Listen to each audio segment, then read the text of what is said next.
attempt at this, and so I'm recording this as well. So we got Brooke with us today, and we're all together. So you can fire away with some of your questions for Brooke, and well, for me too, if you like, whichever. Yeah. Well, I really appreciate you guys taking the time. Yeah. What made you think of doing this Meet the Composer series? Well, the big thing was we wanted to try to do something to help. And I have great composers and wonderful people who like Brooke who are educators also. And so we wanted to come up with something, what we could do, because right now, obviously, things are very slow for us as a company because nobody's in school and not really buying a lot of music. So we felt like this might be a good way where we can do something to introduce kids to like real live composers. And we've done something similar in the past with podcasts. And those are up on our website too that people can listen to. But we thought this might be a great way to have a little interaction between the students and the directors and the composers. So that's again just trying to find a way to help and help out the music community in this tough time. Well, that's a neat thought. I really appreciate it. Sure, absolutely. And we understand you're looking for material, so. That's right. Well, and I do write a little bit, and so I have some questions about that Sure. as well. But yeah, I guess my first question for you, and I did email my students last night, and so I have a few questions from them too. But my Great. first question for you guys, what got you started in the composition business? Brooke, why don't you start that up? Yeah, I can get started on that. So, I've been writing for a long time. When I was really young, my dad sat me down. We had a piano, not a whole lot of music, and he was like, "This is middle C," and he pointed at it. Figure it out. So most of my musical experience as a kid was improvising. I mean, it was just kind of making up stuff. And so composing kind of came really naturally to me. I started writing a lot in high school when I realized that was something you could do. I got Finale's going to sue me for this. I got a bootleg version of Finale 1995. I didn't have anything. Oh yeah, when I was like 13 years old. And so I was doing a lot of writing at that time. And really for me at that time, it was not something that was tangible, not a career option. It was just, I enjoyed doing it. And so I kept doing it, and I kept doing it throughout college. And then I started getting a couple of performances here or there, and I thought, this is really cool. I'd like to continue doing this. But it really wasn't until the last couple of years when I started having people asking me to write stuff for them, and I started thinking seriously about, maybe I should start submitting my stuff for publication. So really, this is all very new to me. I have several pieces out this year with different companies for the first time, including Excelsia. And so now I'm starting to think about, what kind of path can I take professionally? How can I still teach and meet the needs of my students, but also meet my own personal needs in composing? So really, it's been kind of a journey of knowing that I like writing, but just now, at 32 years old, discovering, hey, I could make a living out of this if I wanted to. Awesome. Yeah. Well, if I add my little 2 cents to that, I'm actually a little different than Brooke. I was really, even in college, I was going to be a band director, and I was really nervous about being a composer or writing music of any kind. That wasn't really something that I thought I could even do or would be good at. It wasn't really until I started teaching. I was a middle school band director in Tampa, Florida. And my kids kept asking me to write stuff for them. And usually it would be arrangements of stuff that was on the radio or a movie, something that you couldn't get yet. So I just started doing that. I started, trying to write out stuff for them to play. And they loved it. And it was probably pretty bad, but they didn't care because it was written for them. So I started writing, some original music for them, which, hopefully will never see the light of day. But one thing led to another, and I just kept doing that. And I think that the reason why I've had pretty good success at the middle school level, especially, is because I started doing it for that level of kid, that level of student. And then one thing led to another, and I got some arrangements published first in marching band of all things, and then one thing led to another, and started to do more original composition and stuff like that. And then the funny story is the company that I started 2 years ago, Excelsia, the name of the company came from my very first piece that was published. It's called Excelsia, which, you know, is still out there and people can still buy it. It's about a grade 1.5-ish, you know, sort of piece for middle school groups. So that's kind of how I got started. But I was in a musical family. My dad was a band director. So I always say I'm a lifer. I've been doing this as long as I can remember and participating in band and music and stuff like that. Yeah, my family's very musical. My brother's a pretty good sax player, but you know, we had musical instruments. My parents were like, "This is really cool," but you know, my family are engineers and things like that, and they don't get what I do. They're like, "Oh, that's cool," you know. Yeah. So, awesome. What instrument do you play, Brooke? What was that? What was your main instrument? So I played piano since a little kid, but I switched to tuba from trombone in like 8th grade. So I've been playing tuba primarily. I actually just bought a horn again last year. I wasn't able to play for like a decade really. So now I'm terrible. And I've been teaching for so long that I know all the right things to do. And I have to like tell myself, you know, do these things, but I can't physically do them yet. So it's really frustrating. I kind of wish I had that like young player sort of ignorance again. That would make things a lot easier, I think. Right. Mm-hmm. And you, Larry, what was your primary instrument? It's interesting. I started out on percussion in the 1st grade because I went to a private school early on, and my dad actually on his lunch break from teaching middle school band at the public school drove to the private school and taught the band.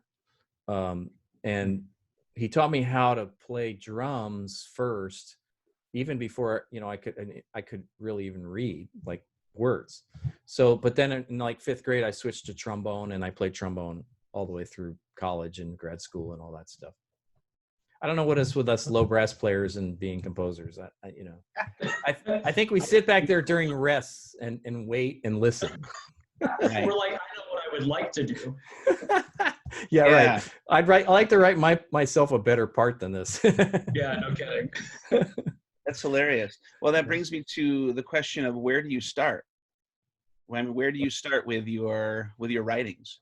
Do you start with your primary instrument? Do you start with the percussion stuff? How does that work for you? Larry, why don't you go first, and I'll go second. For me, especially since as I said, I started writing for younger students. For me, it 95% of the time, I'd say it starts with melody. It starts with coming up with a tune. It starts with coming up with, you know, if you use the pop term, coming up with a hook. What's going to be interesting and what's going to be fun and what's going to be enjoyable for the students to play and to listen to. Because I always feel strongly that if I hear from band directors, I get this all the time. They say, "I hate you." And I'm like, "Why do you hate me?" And they say, "Because all my kids want to do is play that same tune you wrote over and over and over." And I go, "Great, because that means I won." And they stay interested and they practice because they want to play it. They want to play it. So if I can find a good melody, then that's something that I feel like I can build off of, you know, from there. So that's where I start. Yeah, for me specifically. Oh yeah, go ahead. I was just going to ask, do you start specifically then with low brass? Do you start No, it's usually just coming up with a tune. Of course, because most of my music is written for, you know, educational groups. I'm always concerned about, you know, the difficulty. So I'm thinking, well, I want this to be a grade 2 piece, or I want this to be a grade 1 piece. So I have to think in terms of the ranges of the instruments to start. If I come up with a melody, I'm thinking about what instrument that, you know, might be for to start, or maybe it's a solo in the flute or whatever. So it varies. It just varies depending on, you know, what is the musical nugget, what's the musical material that I come up with. Sure. Mm-hmm. Yeah. You know, like I was saying earlier, I started my musical journey being very improvisatory, just kind of sitting at the piano and playing. I don't do that right at a piano all the time now. And I'm sort of your like maybe typical millennial composer. I mean, I open up Finale and I jump right in, and usually it's a hodgepodge of ideas. Any given piece, there might be 30 or 40 different tiny segments of ideas that maybe a quarter of them make it into an idea, or that then becomes the piece. But it's a lot of just trying different things, seeing what I like, manipulating those ideas. Typically, a lot of my music is very motif driven. So I'm looking at how can I make these like different 3 or 4 note patterns, and then how can I extend those? I'm a brass player, and I like to write music that's pretty brass centered. I think that that's an area in the industry too that a lot of directors like to see is more involvement, especially in lower brass. And so I tend to write there. That's where a lot of my comfort zone is. But I have a lot of ideas that as I'm writing them, I'll be thinking, hey, I know how this would go with this instrument, maybe tuba or trombone. But if I was going to have it with flute or clarinet, what would that sound like? And sort of translating those ideas as I'm writing is kind of a lot of my process. It's really a lot of trial and error for me. I'm not very good at coming up with very long ideas, which is probably why I write motifs, because that fits my attention span generally. But just a lot of experimentation with these ideas, a lot of saving ideas for later. So I just kind of keep pushing the stuff I don't like as much for this piece. And as the piece sort of naturally evolves, I get a greater sense of what material is going to stay. And then I usually take that other stuff and I just put it somewhere else to save for the future. And the number of times I've been able to go back and be like, I really liked that one idea, but I didn't know what to do with it. And now I know what to do with it for this next commission or this next piece that's coming up. It's been a really valuable part of my process because it's a lot of extensive sketching. Very rarely do I come up with, here's a single melodic idea or a segment, and I like this, how am I going to build a piece around it? But it seems to work for me pretty well, although sometimes it is nice when I'm able to actually get access to a piano. I have a piano in my home, and I do a lot of recording. I probably have 100 voice memos on my phone just with little ditties that I've randomly played, or for some reason when I go on runs or in the showers when I come up with my best ideas. So I'm like, okay, I gotta hurry up and finish this and grab my phone, and I just I sing these so you can hear in a lot of these audio files, you can hear the shower still running, or you can hear me out of breath trying to sing these tunes into my phone. Yeah. So it's pretty interesting. See, I'm old. I'm sorry. Go ahead. I was just saying, Brooke, I saw you posted a run. Was it yesterday? I think. I'm a bit jealous. I used to run, and then I blew out my meniscus in October. Oh no! So in fact, I'm heading to physical therapy later on today. Looking to get back on the street. So, what's your longest run you've done? Me, half marathon. Excellent. Any more than that, it's boring. I just can't do it. I get bored. Very cool. I was going to say, because I'm older. Like I said, that my first piece, Excelsior, that was published in '95, so it's now 25 years old, which is crazy to even think. But I started out with pencil and paper, and then as Finale became a thing, which it came out in 1989, people don't realize it came out quite a long time ago. The little itty bitty baby Macs, and you'd do an arrangement or a piece on there. You'd push print, and then you'd go out for lunch and come back, and it still would be printing on the dot matrix. So a lot of the stuff I did at first was by hand, and then of course moved to the computer. But I'm like Brooke now. I just turn the computer on and go. I do have a MIDI keyboard hooked up to my setup, and then I just start same thing, sort of improvising, noodling around, and try to build off of that. Yeah, with certain projects, I do go to paper. A commission I did probably 7 or 8 years ago. It was one of my first ones. I have all the sketches kind of hanging on my wall. And then I also actually just bought a giant thing of manuscript paper because I'm starting a new project that just the sensitivity of it and the content and topic of it makes me feel like I really need to get away from the computer and technology. So, I'm not only limited to computer, but that is sort of my primary mode. It saves my ideas better in my sketches. But I certainly don't limit myself to that. Just really depends, Shawn, on, the mood of the piece, really. And I do the same thing. The voice memo on the phone, if I get an idea, just sing it driving, whatever. And I've often thought that there might be a cool idea to do something like this, where I actually play some of those and then play what the finished project came out to be. Oh, sure. I mean, and what it reminds me. The same. Well, me. what it reminds me of is I actually bought a long time ago, when Alan Menken and Howard Ashman, who wrote Beauty and the Beast and Mhm. all the great Little Mermaid, et cetera, all those great Disney things.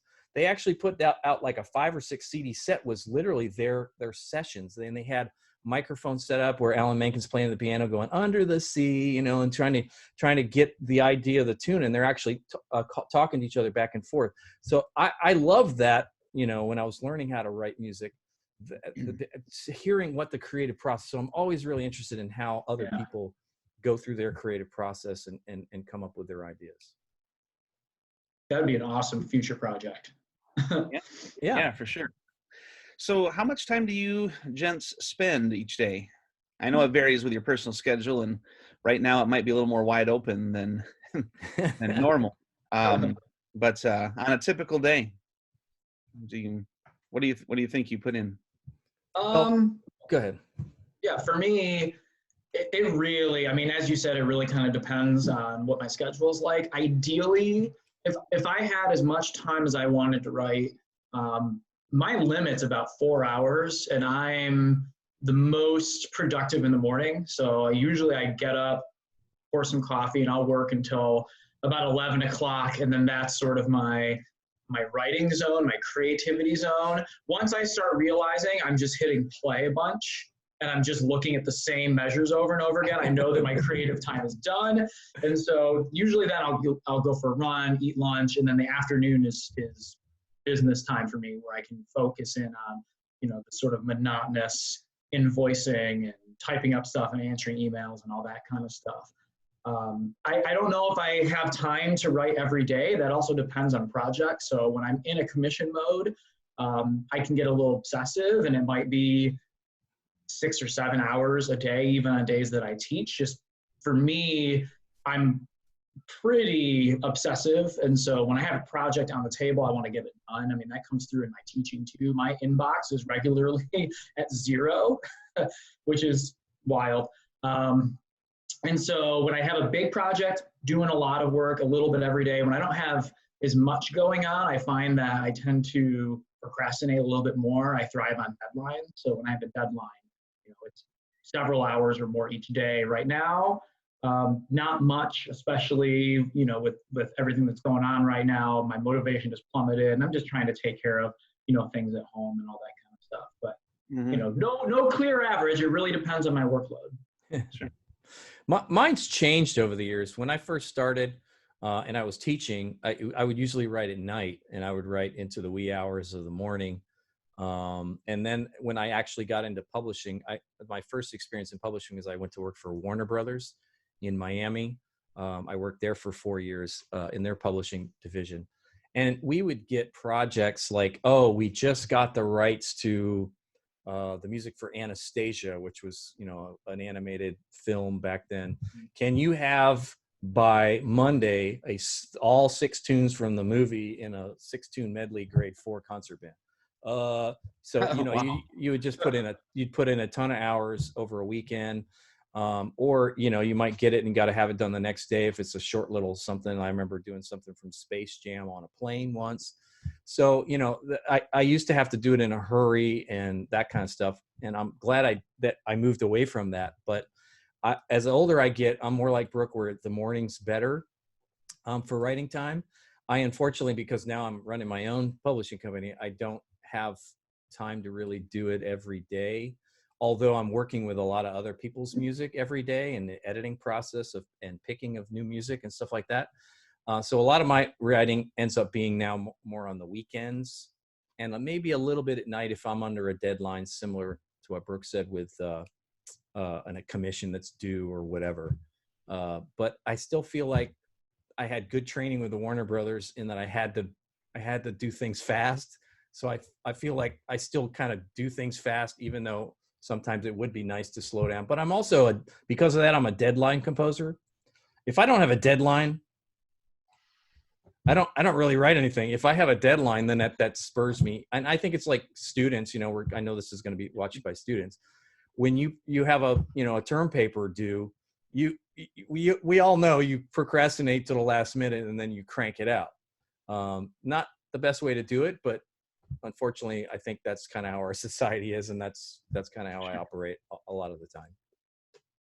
Yeah, I understand that. As far as the grades of music, what guidelines do you use to determine your grading? Well, for us at Excelsia, and also because I was editor at Carl Fisher for almost 19 years, I'm the one that established those guidelines there. And of course, the Excelsia ones are similar.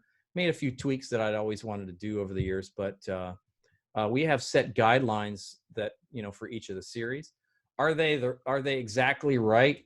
No, but they're what I think works best for all the appropriate levels. And some of the publishers are different. Like some of the publishers at a grade 2 add a second trombone part. We go with one trombone part, one baritone, and then the bassoon is a separate part. But a lot of times it doubles one of those parts too. Mm-hmm. So trying to think in those terms. Instrumentation, like we have a grade half series that has an alternate trombone part that doesn't go past fourth position, or a lower French horn part for those students who can't get the upper register of that, the beginning notes. They're a little more comfortable on the lower stuff, so we do that kind of those things. So it's trying to determine that and the ranges that seem to make sense, for the appropriate things. And of course, I look at what the other publishers do as well.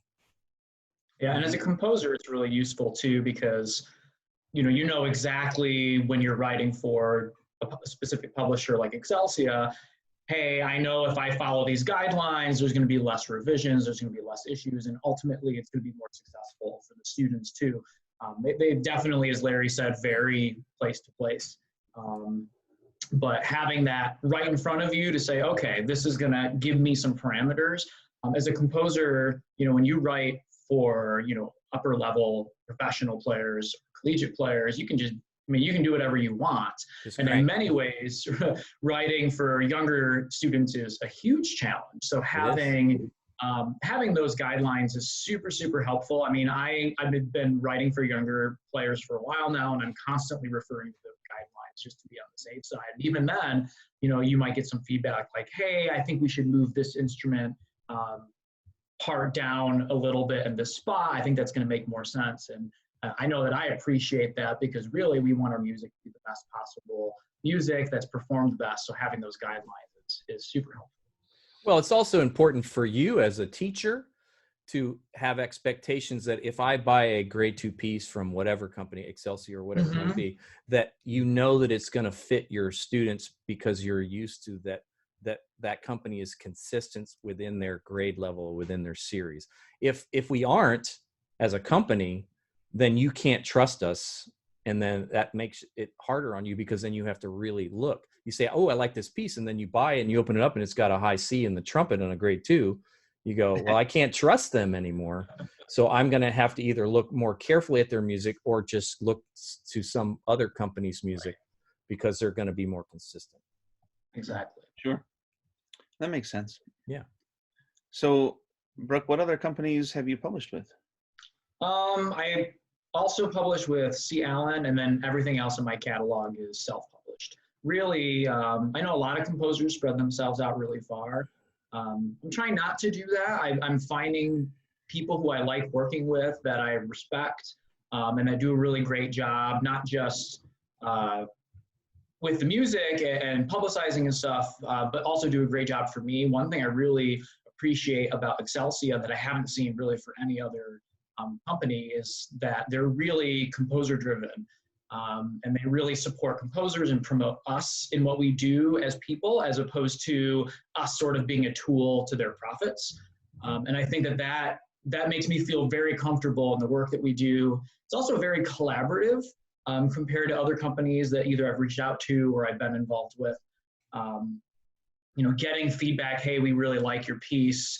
Here's a couple of things that we would like you to consider. I think it might be helpful for the students. And then the community of composers is just really, really great. Everybody's really supportive of each other. And I think in this day and age, when it's frankly a lot easier to do things like self-publishing, I think that sets companies apart. And so it makes composers really feel comfortable working with particular companies. And so I really like working with Excelsia and Larry. I don't see myself spreading myself out too far for those sorts of reasons. Well, if I would add, I appreciate the comments, Brooke. And I didn't pay him to say that, but we really truly do believe that, you know, the composer is where it all starts, and without composers we have nothing as a company. So we want to nurture and help composers, and you know, my goal is if we treat composers well, they're going to keep coming back to us. The difficulty today for composers is there's so much music out there. There's so many options for people. And also, you know, like Brooke, it is easier for him as a composer to self-publish and get his music out there that way. However, think about that. If there's all these composers who do that, that's also saturating the market more with available material.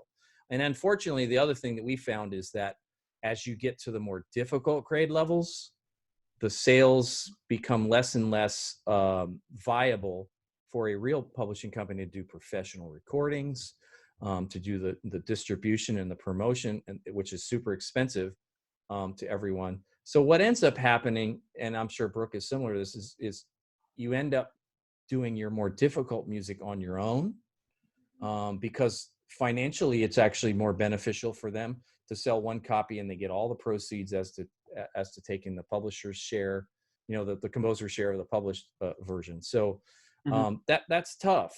But echo what Brooke said, you know, it's about the composers again, and we try really hard. What's been really cool is we started this private Facebook page for our composers, and now a lot of them have become incredible friends and collaborative and working together. And hey, I got to write a piece for choir and band. I've never done that before. Can you help me and give me suggestions? And they're all writing back, yeah, I did this a couple years ago, and here's what I would do. So that's been really cool to see and really great to watch. And it was what I hoped would happen, and it has, and it's been great. Yeah, it's more of a collaboration as opposed to a competition. Right, yeah. Right. Because if the company succeeds, then the composer's also obviously also going to succeed. And if the composer succeeds, even on music that's not published by Excelsia, it's going to then raise the value of their music with Excelsia. So to me, that's just logical. If Brooke is a more popular composer, no matter where he's published or self-published, that's going to help his pieces that are published by Excelsia. Mm-hmm. Yeah. So it makes sense to me. Yeah. So as far as recordings go, yeah, you mentioned the recordings. When a piece of music is selected, then it is recorded? Yes, once, and every publisher, again, does it slightly different. Once we accept music, it kind of goes on a school year cycle. We're just finishing up 2020's release. The new band music, for example, will come out in May in preparation for next fall. So then as soon as that happens, we'll start over again and start selecting music for the next school year. And then I've always recorded at the third week of January. It's on the Martin Luther King weekend, because we actually record in a high school because the price is good. And it's a day off school on Martin Luther King Day. So we get one quiet day without bells ringing and stuff like that. So then we record that music, and then we start the process of getting the recordings ready out to people, making YouTube videos with the scores at turn pages and all that stuff. We're doing that now. Matter of fact, today, the YouTube videos will be released for our 2020 concert band stuff. Nice. So when someone submits a composition, what is required? Is it just the MIDI file? Or? Yeah, we have a submission page on our website under the contacts tab, and they can upload a PDF of the score and an MP3 of MIDI's fine. Sometimes we'll get, real performances, which is great. But the playback's good enough now on a lot of the notation software, especially with that new Note Performer. I don't know if you use that, Brooke, but it's really, yeah, it's really quite nice. And it's a $150 plugin for Finale or Sibelius. And it sounds so much better than the stock sounds on those programs. But to be honest with you, I'm used to the Finale and Sibelius playback sounds, and it's just enough to give me the idea of the flow. I still have to look carefully at the score and study score. And I encourage, teachers, even when you hear professional recordings, you really should still look carefully at the scores, because the professionals can pretty much play anything. Okay. So yeah, so it's really important that we, give the teachers a good example of the piece, but at the same time, the teachers still need to look and say, well, can my trumpet player really play that? Or Right. or is this too low in the flute, or is this too low in the oboe or whatever? So you have to think through that stuff too, because the professionals can make pretty much anything that's written, that's put in front of them, sound good. So you have to be careful about that. Sure. That makes sense. As far as my students using the website, I've looked at it a couple times, but what would you say is the best thing for students to do when they're using the Excelsior website? Well, of course, like I said, we have those resources like the podcasts. There's also blogs. They're mainly focused on educators, really, I guess. A lot of information on how to do rehearsals and things like that. Of course, we have the YouTube videos where you can actually watch them right on the website. It'll pull up a light box, and you can watch the YouTube videos there. Matter of fact, when we released the orchestra ones yesterday, and a teacher I know texted me and said, "Hey, can I use these with my students?" I'm like, "Of course." She says, "I'm going to use those as part of my at home, stay at home online lessons, where I'm going to give them assignments to listen to specific pieces and maybe tie it to some theory." So having those recordings certainly is beneficial. But we're also participating in other things, like a lot of our music from last year is in Smart Music, because this is only our second year of releasing music. All of our music from last year is on a thing called Practice First, which is a similar software to Smart Music. So we're trying to provide as many resources for teachers to help with their students. And as you know, Smart Music well, maybe you don't. Smart Music is giving away free subscriptions until, I believe, the end of June. During this tough time where everybody's at home. So which is great. That's awesome of them to do that. So a lot of our music's on there, and students could, use that to practice. Of course, our recordings, all of our recordings are also on Apple Music, Spotify, Google Play, Amazon. We have them on 150 different streaming services. The new stuff will be actually April 2nd. It's all going to hit all those places as well. Okay. All right. I'm going to look at a couple of questions my students had. Let's see. Great. All right. This is from an 8th grade trombone player. Maybe you can ask about how they found their love for music, who inspired them, and their biggest influences are. Oh, nice. Brooke, I'll let you take that one first. Yeah, I'll go first. I think my influences are pretty wide. My parents, when growing up, they had those old school deck of the record player and the CD player and the huge stereo stack, and they had stereo stuff all around the house. And they were really big into musical theater, and so they always were playing different things. So I have a lot of that kind of background when I was really young growing up. But really, as far as becoming a composer, what really started making me want to write was in about 9th and 10th grade. I was in our upper level high school band, and we were playing things like the finale from Dvorak 9 and a lot of Percy Grainger, including Lincolnshire Posey and stuff. And that music just resonated with me so deeply. And really, the first stuff that I wrote they were awful copies of that kind of music. But it was really at that time when I realized, hey, this is something that I could do, and I really enjoy this. And that's when I started searching explicitly to look for stuff that would be meaningful to me and sort of craft my composing around. And so it was pretty early on, I think, that I started recognizing that those things had influence. One weird thing that I did, and I don't know if I do it as much anymore, but maybe I still do, things I didn't like, I purposefully ignored because I didn't want things that I didn't like to influence the music that I wrote, which was a very bizarre way to approach stuff. Now I'm much more open to it. So I kind of shut myself off to things earlier, and that was kind of problematic because I wasn't experiencing enough because of that. But that sort of changed over time, and I became more comfortable listening to other things. But really, a lot of that kind of stuff influenced me. I was also in a rock band when I was in high school, and we were listening. I mean, everything was like acoustic rock back then. It was all, everything was some kind of suspended chord followed by another suspended chord. And that kind of stuff has really creeped its way into my music as well. And really, I'm thankful for that because it's something that I identify with as a composer in terms of my own style. So really just this kind of broad fusion of music from different aspects of my life, really. Very cool. As I said earlier, I'm kind of a lifer. As I said, my dad was a band director for his whole career, and he actually wrote music too. And I think that's what made me scared of it at first, because he did it, and I thought, well, maybe I can't do that. So he was super inspiring. He just loved teaching beginners. He was a middle school band director, and he would actually teach private lessons at home in the evenings, and he would do gigs on weekends, little dance gigs and whatever, which I played with him a lot on drums, actually, all the way through high school. And then he was the church, choir director. So he was music almost 24/7.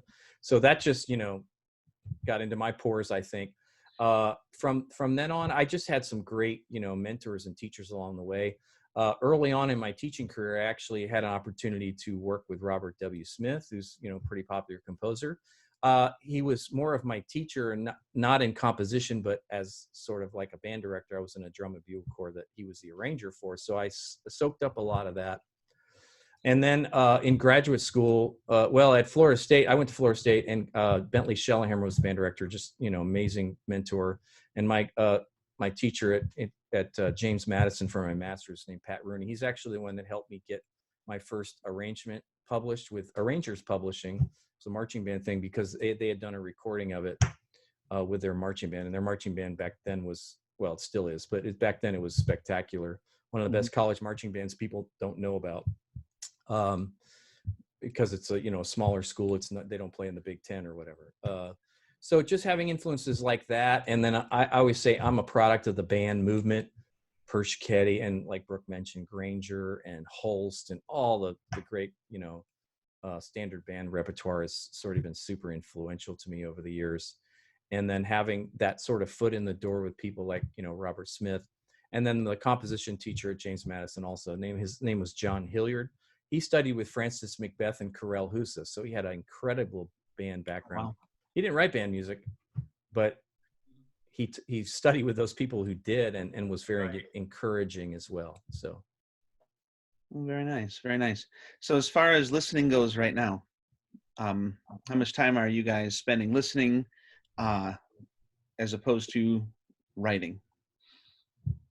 Well, because I'm also a middle school and high school band and orchestra teacher, I'm kind of punched in the face with music all the time. So I always think about the music that I'm going to program for my students. Not only needs to, teach them skills that they need and help them develop and grow as musicians, but it should also be stuff that's enriching for me, because it is such an integral part of my life. And so I think I do a pretty good job of fusing that, and my students sense that, and they really like the music that we're programmed and like the things that they learned.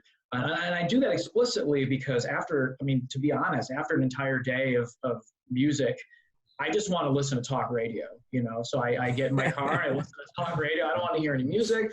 I get home, and often the music that I hear is the stuff that I'm writing. It's really easy to be over inundated. I do find when I'm about to start a project, then I start being much more explicit about, okay, I want to find a variety of things. So not something in one style, but a variety of things that I think of when I think of this project. So I can start then getting some stuff kind of in my ears. If I am listening to things for pleasure though, it's honestly, I'm so lame. It's usually whatever's on the radio, whatever my wife is singing. She's always singing something that's new and current. I'm like, what's that? She's like, that song's been out for like 8 weeks. How do you not know it? And then as of recently, now that we have a lot of time, I've been listening to a lot more music. I've been, posting on social media, hey, what is your favorite, symphonic work? What is your favorite, young band work? What is your favorite this? Your favorite hip hop tune or whatever it happens to be. Share that with me so I have some guide of what to listen to, because I find joy and value in pretty much every kind of music. I don't think there's a kind of music that I dislike, but I certainly don't make time for it regularly. It's just kind of too much for my ears. Well, mine's similar in the fact that I'm reviewing other people's music. A lot of every day, and preparing new music for publication, stuff like that. But also another part of my writing is I do a lot of arranging for marching band. I write for a lot of, and have over the years, a lot of the major colleges. University of Virginia, I write all their shows. I've written for pretty much every band in SEC conference and various, Florida State and et cetera. So a lot of times I listen just to the radio because I know there might be something that's hot and new on there that they're going to want to play in basketball pep band or in the stands or something like that, or maybe even for a show. The other thing is I have 5 boys. And we sort of have a rule when we're in my car, who's ever in the passenger seat gets to pick the music. And what's the craziest, coolest thing is they all 5 have such eclectically different tastes in music, everything from rap to Earth, Wind, and Fire. My oldest son is just really into that sort of era of music. And alternative. My youngest is now in the high school band as a percussionist. And he just wants to listen to drum stuff all the time, cadences and YouTube videos of people playing indoor drum line and whatever. So I'm getting a really huge eclectic mix of stuff, and that's okay because it's music. I like all of it. And I find like there's good stuff in pretty much anything. You just got to find it. Sure. I think I've got one more student that weighed in. I just kind of threw it out last night. I already asked about the way you come up with licks and the instruments you start with. Let's see. Okay, so this is from a 10th grade trombone player. All right. All my trombone players weighed in. How about that? Yeah. So how do you take a tune and rearrange it to be something different? Rearrange it to be something different. Or maybe a tune, like a lick that you have, or an existing tune already. Well, it's interesting. That's kind of how I approach composition, because I started out as an arranger first, and had stuff published as arrangements, taking pop tunes or movie scores, whatever, arranging it for band. So I still kind of approach composition like that. I write the tune, I come up with maybe the harmonic structure, and then now let's start to arrange it. Let's start to mix it up, and let's change the orchestration. Maybe a key change would work here. So I'm still thinking in terms of it's my own piece, but I'm still arranging it in a sense, and changing it to other orchestration and other ways of treating the same piece. Because I think, like what Brooke said, he uses motives, which I'm more melodic than motives, but I believe good composition is taking a little and doing a lot with it. So in essence, you're taking that little musical nugget and you're arranging it in as many different ways, different harmonic presentations, different rhythmic patterns, variations of, keys and different things like that in order to make it more interesting. So it's kind of all arranging as far as I'm concerned. Yeah, I that's 100% how it works. And some other cool things that you can do too, because technology is so great. There'll be times where I'm just like, I wonder what happens if I shift this all up a half step. And a lot of times, because the programs are clunky, it won't do it right. It'll do it in some way. And when you do that, you might notice something. Hey, that did something really cool, not even with the melody, but with this harmonic progression, because maybe it didn't take everything up a half step chromatically correct. It did like a whole step for something because it was a double sharp or whatever it happens to be. And it creates something new. And then you say, oh, well, now that's something that I can take, and you extract that one little part from it, and you can apply it somewhere else in your music. So I think using the technology is really helpful. One thing that I do too is I'll take a snippet of something I'm working on, and I'll throw it like on my phone as an audio file. And I'll just go for a drive, and I'll just listen to that same MIDI snippet, probably like 20, 30 times. And every single time I hear it, I'm composing something different with it. And then by the time I get home, I can take that and I'm like, oh man, now I have a really good idea of what I want to do with this. I don't compose up here a lot. I wouldn't be a good Beethoven. I compose with my ears 100%. And so for me, being able to hear something over and over and over again is really valuable. And then gives me all those ideas to sort of expand and pull out different ideas. I mean, 4 or 5 notes in one rhythm can give you indefinite combinations of ideas. Right. I can tell you, if you ask my family, they'd say, they tell me all the time, why do you keep playing the same part of the piece over and over again? Because I'm trying to figure out how I can move it to somewhere else. And I just, the more I play it, the more I get into it. I finished a piece called Europa a little while ago. It was performed in December, and there was a part in it where the woodwinds have this repetitive, like, spot. And my wife, oh man, she hated that so much. I would come downstairs and she was obnoxiously sing it at me. And then when we went to the premiere, she leans over, she's like, that's the part I hate. I still kind of hate it, but I see how it works, That's so good. There are definitely casualties to my process, I think. Yeah, exactly. No, that's funny. I was working on a piece for church for Easter, and that same kind of thing, playing the same part over and over. My kids would walk into the kitchen like, oh, and they'd run out, You hear the same thing over and over again. No, I get that. Absolutely. Yeah. All right. So what is your advice for students who are interested in this? Or maybe a 42-year-old band director? Maybe. Well, you have to write music to learn how to write music. Mm-hmm. Right. So if you want to write music, write music. I know that sounds ultra simple, but that's where you start. And then the second level of that is, the software is good and all that, but that can be a crutch if, especially, you're lazy and you start to use the copy and paste function too much, which sometimes I'm guilty of too. And I encourage my composers not to do that. If you have to repeat something, change it. Is get people to play it, get live musicians to play it, because that's the only way to learn that, oh, well, that note was really not a good idea for the oboe down to a low C or whatever. So you have to have it written. And there's more resources today than ever before, free stuff like MuseScore or Note Flight. Finale may still have Notepad, I'm not sure. So there's all these resources where they can try it out for free and, go from there and write music. And I actually had an exchange very early in my career with John Edmondson. And he said, I write music a little bit every day. And he said, I encourage you just to write a little bit every day, and you get better at it. And he's right. Yeah. And as far as encouraging, especially like middle school, high school students, it's really the same thing. They'll take the opportunity if you give it to them, so it's about giving them that. So multiple times a year, I'll give them an assignment, and it's really about them completing it. And the assessment is, did you show some kind of quantifiable effort? And you can always tell the kids who tried versus the kids who just randomly place a bunch of stuff, that kind of thing. And we have so many young composers in my music program, and many of them have gone on to university to compose or have won competitions to compose. And it's not like I'm teaching them how, I'm providing them the opportunity. And that's the first and foremost. And ultimately you can teach, I teach a course that centers a lot around specifically composition.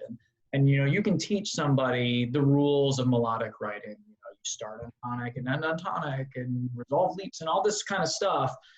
But you can't make people get good ideas. And so the other part of this is in not only encouraging them to give them opportunity to write, but letting them experience enough stuff and enough music that they can develop these ideas. And then, as Larry said, they need to just write in order to get better at fleshing out those ideas. Yeah, for sure. So it's kind of like the English essay, so to speak. You get better at writing because you're writing. Exactly. Yes. Exactly. Very cool. Are there, you mentioned some competitions. Are there a lot of competitions for younger people? There's quite a few sites you can go to that have sort of quantifiable lists of different competitions. I can't remember one off the top of my head, and maybe Larry knows it. But I know in Michigan, you're in Michigan, right, Shawn? Yep. Mm-hmm. Yeah. So in Michigan, there's the MMEA Music Education Composition Contest, and they usually select about 10 students a year for that. And usually that opens up in October, and it's a really cool thing. The students perform at the Michigan Music Conference. I've had 3 students win at least 2 times each, and they go and they perform at the conference, which is really cool.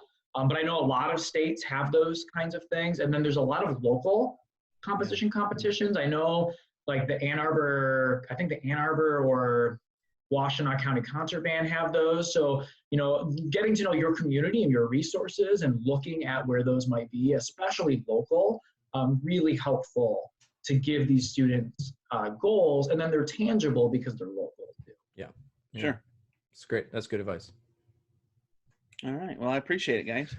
Well, thank you for asking us to do this, and we hope this is useful with your students. And of course, we would like to share this with your permission with other people so they can use this with their own students. And so we appreciate you being our first guinea pig with this process.